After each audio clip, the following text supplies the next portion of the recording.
It is another Locked On NFL Thursday. I am one of your hosts, Tyler Rowland, here with my co-host, Alex Clancy. The big news of the day, Deebo Samuel requests a trade out of San Francisco. What does this mean for the 49ers? What does it mean for Deebo Samuel going forward? Where will he land? We'll talk about some of the favorites and some of the great options. And is this bad for the sport? All of these wide receivers forcing their hand. We'll discuss that and much more on a Thursday edition of the Locked On NFL podcast.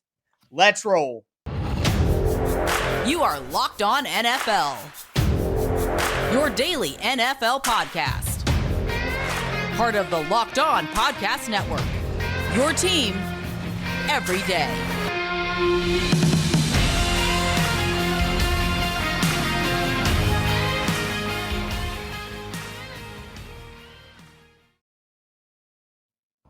Football fans, it is a Thursday edition of the Locked On NFL podcast. Deebo Samuel has officially requested a trade out of San Francisco. Where will he end up? What is his beef with the 49ers? We'll discuss all of that. And is his trade request and all this wide receiver movement bad for the NFL as a sport? Got a feeling Alex has a good opinion on the topic. But before we get into all of the Deebo Samuel news, do want to thank you guys for making the Locked On NFL podcast your first listen every day. Make sure you subscribe on all platforms, including the Locked On NFL YouTube channel.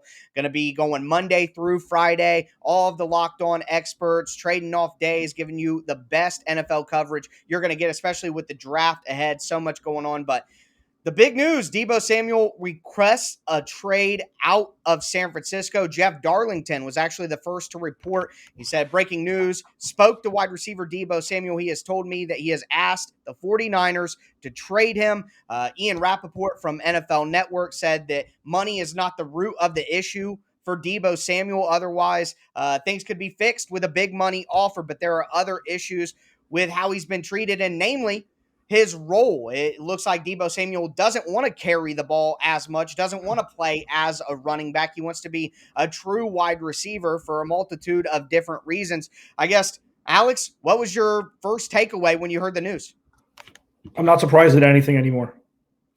That's all. And I don't say that tongue in cheek whatsoever. I'm legitimately not surprised at anything anymore when it comes to the NFL. It's like, oh, here's the next one. And the thing is, and we're going to talk about this later in the segment. We've got our surprise segment in the third segment that Tyler doesn't know about, but it's going to tie into this as well. When does this stop? That's the first thing that I thought. Is this the beginning?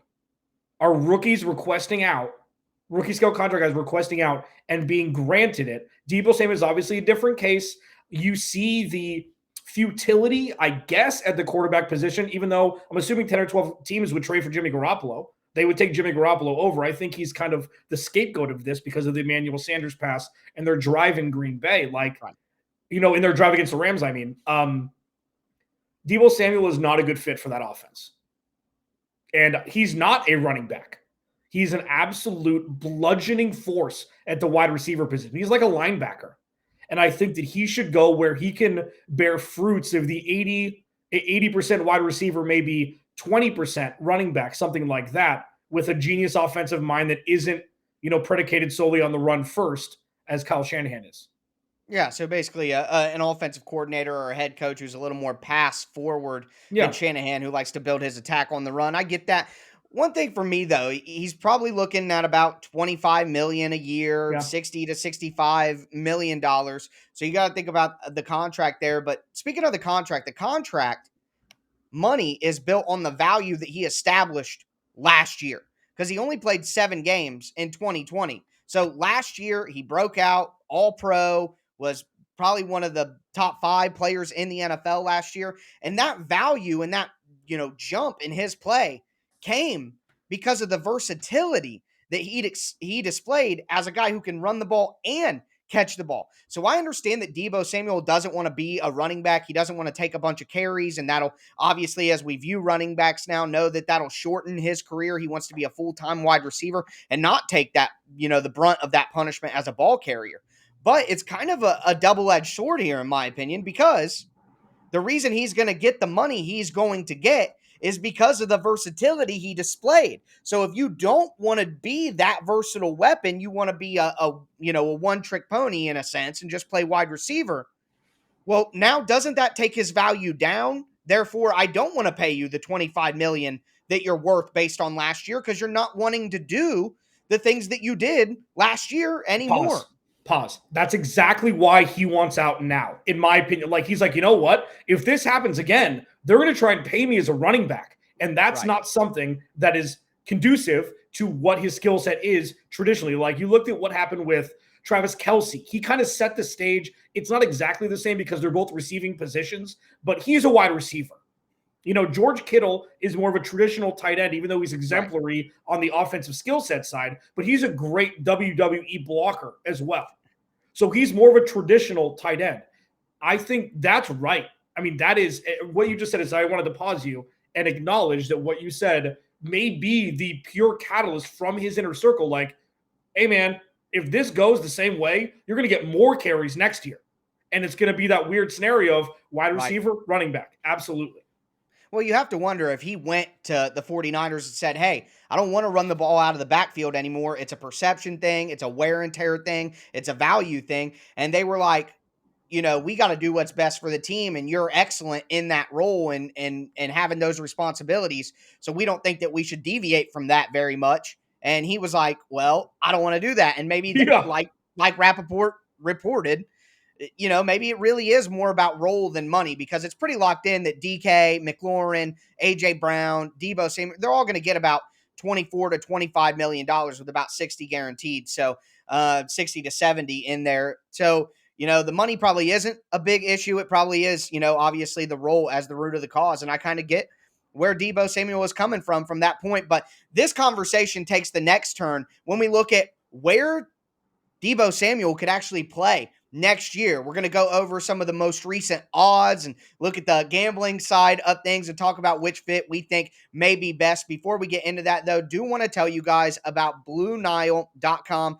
Look, Mother's Day is right around the corner, folks. And if you want to give the special lady in your life, whether that be your mother, a stepmother, your wife, the mother of your children, if you want to get them something that will make an impact, not only in an everyday elegance type of fashion, but also it'll be a statement piece that they can wear as well. Make sure you go to BlueNile.com right now, the best place to shop for all your fine jewelry needs. Again, Mother's Day right around the corner. You want to make the right impression and you want to show the person in your life, the woman in your life, again, whether it be your mother, your aunt, your wife, your sister, you want to show them how much you care. Make sure that you go to BlueNile.com right now. And I got a special deal for you guys as well. This Mother's Day, give mom something she'll treasure forever. Fine jewelry from BlueNile.com. Locked On listeners get $50 off $500. It's a podcast exclusive that is only good through Mother's Day. Use promo code Locked On. That's code Locked On.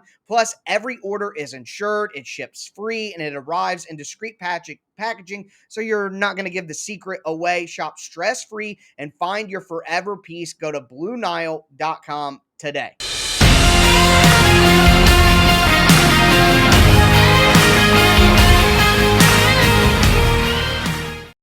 Second segment, Locked On NFL Thursday. He is Tyler Rowland of Locked On Titans. Follow him on Twitter at TikTok Listen to him daily, giving you all the insight you need around the Tennessee Titans organization and how much he loves Chris Ballard, GM of the Indianapolis Colts. Alex Clancy, follow me on Twitter at Clancy's Corner. Locked On Cardinals here every day. Kyler Murray. That's pretty much what we're talking about. Deebo Samuel kind of threw people for a loop a little bit here. Remember there was that weird tie to the Jets a couple weeks ago? Like Always. The Jets were, and it's like, yeah, Always we've heard this Jets. 1,000 times. Ain't no way that's going to happen. Well, now kind of things are kind of starting to come to fruition here. And Deebo Samuel may be on the move. So Tyler's going to pull up a list, thanks to our friends at BetOnline.ag, of potential landing spots for Deebo Samuel, not Super Bowl odds. Are we doing Super Bowl odds? Yes, it's time. Okay, here we go. There we go. Deebo Samuel. Yeah. So for Deebo Samuel, so for those that are not watching on YouTube that are listening, free and available on all platforms, Colts are the leader in the clubhouse at 4.5 to 1 to land Deebo Samuel. Doesn't make sense. Doesn't make sense. The Chiefs are 5-1, Jets 5-1, Saints 5-1, Packers 6-1, Eagles 8-1, Ravens 10-1, Falcons, Lions, Steelers 12-1, and on down the list, 16-1 or higher. Browns, Patriots, Broncos, Cardinals, Texans, Bucks. I'm going to take this one because I want to.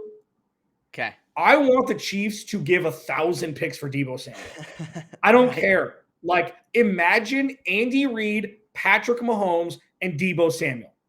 I don't care. I don't care where they put him. Line him up at tight end. It doesn't matter. Like, they brought in Marcos Valdes-Scantling. So they've already added money to the wide receiver room after giving up Tyreek Hill. He's an upgrade, you'd think, from DeMarcus Robinson, okay? Now, if you can bring in a guy like Deebo Samuel as an ATH from the early 2000 NCAA football video game, Yes. ATH, when you're recruiting, he is an ATH. He is positionless, but he's going to be played like a wide receiver. Imagine using him when they do the dipsy doodles in the backfield. Like, he's a guy that you can use in multiple facets. Is it too obvious to say that the Chiefs should be the front runners at this point? I don't think so, because the question becomes for me, if you didn't want to pay Tyreek Hill $28 million, you want to pay Deebo Samuel $25 million a year. I just don't see why the Chiefs now. I'm not saying that they won't do it; they very well may do that. But I guess what I'm really saying is I would rather pay Tyreek Hill $28 million than pay Deebo Samuel $25 million a year, because at the end of the day, Deebo Samuel has been banged up. And I know Tyreek Hill works perfectly with Patrick Mahomes. I don't know what I'm going to get out of Deebo. And again, back to what I was saying in segment one, he's a guy who says he doesn't want to run the ball anymore and things like that. So the creativity that you're talking about, I would love to see it. But how much is he going to buy in if he doesn't want to do that? I mean, it's a very interesting conversation. I think the Chiefs would be a great fit, but it's all about, why give up Tyreek Hill to go to Deebo? The one that stands out to me is the front runner in the Colts. Plus 450. The Colts don't have a first-round pick this year, okay? The Colts need a long-time quarterback. So if you're giving up pick 42 in a way to get Deebo Samuel, and you want to get a young quarterback to start to develop at some point, maybe not even this year, next year, the only thing that they could do is give up a first-round pick in the next two drafts, 23 and 24, which would impact their ability to get a long-term quarterback to sit behind Matt Ryan or even take over for Matt Ryan if things don't go well. And they don't have a pick in this draft until 42, so they don't have a first-round pick this year. And at 42, they need a left tackle. They need another wide receiver. They need maybe a young quarterback to groom behind Matt Ryan right now. They need things to get right now. So I just don't see how the Colts could potentially have the assets to do it. For me, the obvious team, and just to pull up their odds here, they're the second best odds, tied with the Chiefs. It's the Jets. It's the Jets. They were desperate for Tyreek Hill. Robert Saleh has the San Francisco connection, so he's going to understand the mindset and the type of guy Samuel is. The Jets are going to say, we're going to do whatever you want. Mike McDaniel had him in, or not Mike McDaniel, but Mike LaFleur, the offensive coordinator, worked with Deebo Samuel in San Francisco. They know him. They know how he wants to be used, how he doesn't want to be used, and they got a rookie quarterback to give him a dump truck of money that he wants.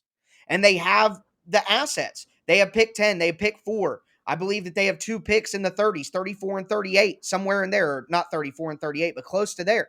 The Jets have the ammo to do it. They have the money to do it, and they have the connection to do it. So I love the Jets' value right now. If you're a gambling man, you want to put money on that, because I don't see how in the world you could turn down those odds. How are the Jets not the favorite, and how are the Colts the favorite, considering everything that was just laid out here?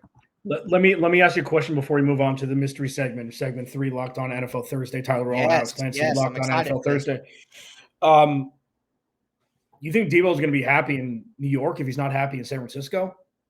Like, I feel like this is managing ego and fit as much as managing return package, because I know that Deebo doesn't have a no trade clause because he's on a rookie scale contract. Okay. I know these things. And I also know that never in the history of never have players on their rookie scale contract requested trades like we've seen now. So Deebo Samuel could sit his talented keister on the couch and say, nope, I'm not going to play for the Jets. Are you kidding me? Like, are you serious? Like, why, if he's going, like, he's not happy in San Francisco. Maybe it's because he doesn't want to run the ball. Okay. Maybe that's Yeah. it. Or maybe he doesn't want Jimmy Garoppolo to be underthrowing him as he runs down the field. Zach Wilson, that's not going to be an issue, but there's a completely different learning curve in a perennially Right. losing organization with the stability of San Francisco that you're leaving behind. So that's kind of why I'm leaving this. Now, we could talk about this back and forth forever. There's a lot of conjecture, a lot of projection. We don't know anything more than what we've discussed already. Now, let me ask you this. And I've hinted at this a little bit, and we're going to talk about this more in the third segment. Spoiler alert. Is this bad for the league? And let me qualify before. Like, this isn't a no fun league. Me shaking my fist. Oh, players shouldn't have this much power. That's not what I'm asking. What I'm asking is, are players getting leverage over organizations more than they should earlier than they should? Because of their standout. And Deebo, he's played what? A season and a half worth of games? You know, he's an interesting case. So Right. is this starting to, like, taking a little chisel and a little nail, starting to slowly ice age crack the foundation of the NFL, one player wanting out at a time and getting it? Well, that is quite the question, and I think that just as a little bit of a teaser here, I think I'm gonna side with it's good for the Of league, course you and do. of course, and I can't wait for both of us to dive into why we see it the way that we see it here in just a moment. Before we tell you guys about one of today's sponsors, BetOnline. Yeah, betonline.ag. We saw the odds. They've got odds for everything. They've got odds for if your favorite team is going to make the playoffs. The Cardinals are minus 130 to make it, even money to not. I'm not sure what the Titans are at this point, but betonline.net has everything you need. It's your number one source for all your betting stats and sports info.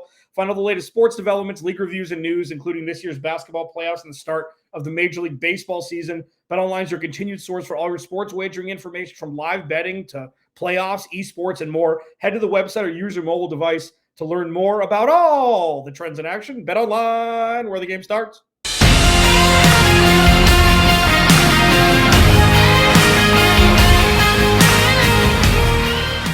NFL Thursday. Your first listen each and every day, free and available on all platforms. He's Tyler Rowland. He's my buddy once a week, man. We just start to get to yapping, and before you know it, it's 30 minutes, and we're 5 minutes over where we should be. Please make sure, like, there's some great stuff coming out on the Locked On Podcast Tell Network. them the draft events are here. Yeah. So starting Thursday through the draft, you're going to get Thursday the 28th through the draft. You're going to get live coverage from us on the Locked On NFL Draft YouTube page. You're going to get interviews with the hosts of all the different teams after all the picks. And then if you don't want to wait, we're doing something with the Odyssey app, and and Peacock and Williamson are hosting a Locked On's NFL mock draft that is from the 18th through the 22nd, and then on the 25th. You can find that on the Odyssey and Locked On NFL podcast feeds. And again, the Locked On NFL Draft live show you can find on the Locked On NFL Draft YouTube page. So we've been talking a lot of Deebo Samuel, but it's more of like a microcosm of where we are. We're here now, the philosophical part. Yeah. Yeah, because, is it bad for the league? And I'm qualifying again, are players getting leverage too soon for what they've actually accomplished in the league without making it through the rookie scale contract already? So I'm going to let Tyler answer that. I'm going to answer, and then the mystery part of the third segment, Tyler doesn't know about. We're going to be revisiting a question I asked a few weeks ago that is even more potent and pertinent right now. So Tyler, is this player empowerment, get me the hell out of here, whether it be rookie scale or stars that want out of their current situation, good, bad, or neither for the league? Okay, well, I think I like the setup for the mystery later. We can have a parade for you, which is deserved. But for this question, so I get from a team perspective that this puts teams in bad positions to where they either have to overpay or bend over backwards internally to keep certain guys around who, like Deebo Samuel, hasn't, he's been in the league 3 years. One of the years he only played 7 games. So, like, it's probably ultimately worse for teams making the right moves. This is going to make teams make worse decisions because they're kind of forced into it because of the power that's been given to the players to force their hand, essentially. But I think it's good for the league. This is NBA like. This is superstar. This is requesting a trade. This is player movement. I think that because of the social media age and the way that the games are discussed and talked about in the league is a 24/7, 12-month engagement required type of business, that at the end of the day, the NFL is about entertainment, entertaining the fans. That it's a TV show, it's a men's drama week to week. It's our as the world turns, you know? And look at this Deebo Samuel talk. Look at the AJ Brown talk. Look at what the Tyreek Hill trade and the Devontae Adams trade did. Like, it's good for the sport because it makes people more interested. It's more entertaining. It's more newsworthy. We are a microwave generation now. People aren't sitting down to read long form articles. They want to tweet with breaking news, and that gets them going. So I actually think in a big world sense, this is better for the NFL because it's more entertaining to have players do crazy stuff like this. It's more drama. And at the end of the day, if everyone's honest with themselves, human beings love drama. So this is better or good for the NFL from an entertainment perspective, in my opinion. Yeah, for sure. And I mean, here's the thing. This is a first world problem for people that cover the NFL, as you mentioned. Yes. That's what this is. There's no wrong answer. And this is back pay for a lot of times. The NFL players, there was no concussion testing. There was CTE. There was, overuse of, just, pain pills and all this stuff. Like, it was a terror to play in the NFL for decades and decades and decades. And, quarterbacks would be stars. There were some DBs and, LT would, whatever. Like, now this is the NFL reaping what it sowed for so long. Like, this should have, and, I wasn't always on board for this. I'm like, you know what? You're an employee. You get a paycheck. You get paid handsomely to do what you do. And I don't know if it's bad. I don't know. I'm going to say TBD. I rarely push. I'm going to push because it's fun for us. But for the actual infrastructure of the NFL as an entity, it's like, why even have contracts? Like, do 1-year deals and have everybody go where they want. Like, it's the weirdest thing. What's going to happen with the draft? Now, I'm going to pivot to the special part. We got 4 minutes left, Tyler. We've talked about this before, way, way early. Now that all this stuff has happened over the last 6 weeks, what's going to happen when we find ourselves in a world where rookie scale contracts cease to exist? Where you can, like, is that, first of all, is that an end game of what we're experiencing, number one? And number two, if that were the case, like, you know what? Pay what you want to who you want. There's no structure. If you get yourself in a bad deal, tough buttons McBoo-boo, you're stuck with a player that's Denzel Mims or John Ross and not Deebo Samuel. But like the other side of that, because the NFL are evil geniuses, they could very well put in contracts, of rookie scale contracts, not tradable until end of rookie scale contract. You are not able to be traded, which I feel like the latter would happen a lot sooner than the former, even if they may tweak how much rookies can make in their first 3 or 4 years. Okay, so as I said when we discussed this originally, and you're right, the conversation is even more prevalent now, as normal with your the psychological segment of the show. You are ahead of the curve with the thought process. I thought you were going to bring up the trend with trading wide receivers and getting wide receivers earlier in the draft, because I think that you were right on about that point as well. But as I said back then, I think there is a world, as crazy as it sounds, where you're right. 10 years from now, there are, the rookies get to pick where they go in a sense. I think it could be, I have 2 different things that I want to lay down right now that I think are both kind of big brained. But like I said, then I think with NIL deals, a player could potentially make more in college by staying a year in college than he does on a rookie scale contract. Like AJ Brown right now, I think he's going to make like 5 or 6 million or something like that. Or some of these first round picks get around, $5, $6 million, $7 million. there are going to be $10 million a season NIL deals eventually for guys to play in certain places. So when you think about that, and then you think that trend that you're pointing out, guys are getting younger and younger and younger when they feel they have the power to do things like this. Deebo Samuel's been in the league for 3 years, almost essentially 2 years, basically 2 seasons of games.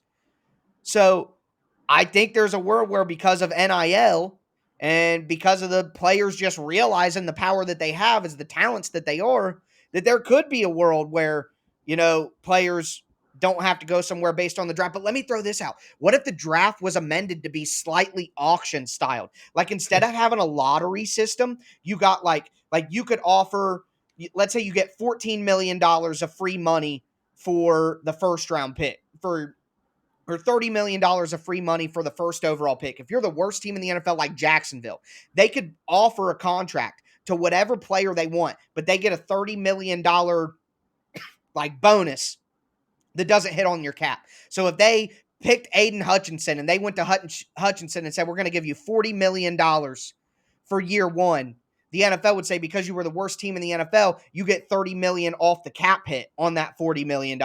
So really Hutchinson is $10 million. Now Hutchinson can say, no, I'm going to take $20 million from the Jets or whatever and go to a different team that's offering him maybe a little bit less. But it could be almost like a built-in lottery system where the Jags get the most savings, and that's how teams reward you for your ineptitude, is by giving you money off the first year cap hit on your bid on a player if it was auction style. Yeah, I mean, there's first of all, yes. I mean, I think again, if you would have told me what's happening in the NFL now 10 years ago, I'd say you're insane. Are you playing on Mars? Everything is constantly evolving. Everything is constantly evolving. And look at what they did. Overtime changed during the playoffs. Done. Changed. Right. We thought that was never going to happen. The draft is looked at. So and I know we're going long. I don't care. This is really fun to talk about. No, that's a good one.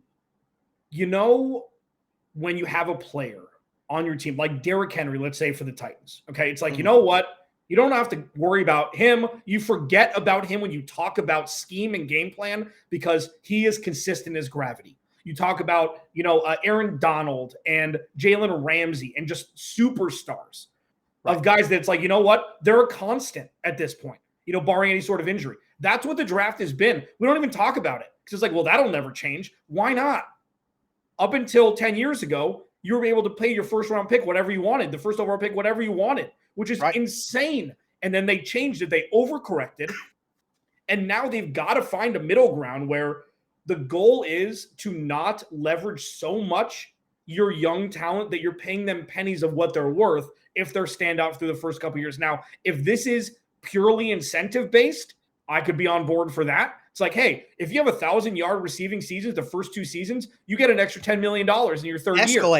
Escalator. Yeah. Like things that are achievable if you hit Pro Bowl level.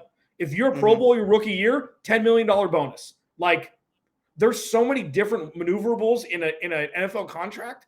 It's the sky's the limit. So right now, it's a fun time to be on the planet Earth watching the NFL because it's like a big raw lump of dough. We don't know what's going to get baked out of it yet, especially with all these players demanding trades. The fact that Tyreek Hill's on a different team right now, what are you talking about? Yeah, it's completely unexpected. And I think on your point there, I think that given escalators and contracts, if you got all pro or if you get Pro Bowl or you hit a certain statistical incentives and things like that, that would be a half measure or half step towards the world that you were crafting earlier, where there is no legitimate draft and guys can, negotiate their contracts straight out of college. That's the steps on the way towards that sort of thing. You know what I mean? And that may be the way it kind of progresses out. And I hope that the technology also progresses to the point where me and you 40 years from now can have our heads in a glass jar, preserved, and we can have this conversation on camera and talk about how crazy things are 40, 50, 80 years down the road, because I think these things are eventually going to happen in some way as guys get more power and more control at an even younger age. And the social media generation that we live in, things move quickly now more than ever, like you mentioned with the overtime rules. So this will progress. It will evolve. We may be 40, 50, 80 years ahead of our time, but hopefully we're able to discuss it whenever it takes place as well. But that is a monster edition of Locked On NFL Thursdays. I think this may be one of the best episodes in Locked On NFL history. Great job today, Alex. Great job myself. We'll give ourselves pats on the back after we go off air. But thank you guys all so much for tuning in. Make sure you tune in tomorrow for the Friday edition of the Locked On NFL podcast. And it's just a great time to be a fan of the Locked On Podcast Network right now with all the draft content and all the events that we're doing. So make sure you stay subscribed. Get subscribed on whatever platform you do stream, free and available everywhere. That's going to do it for me and Alex, though. Have a great rest of your day.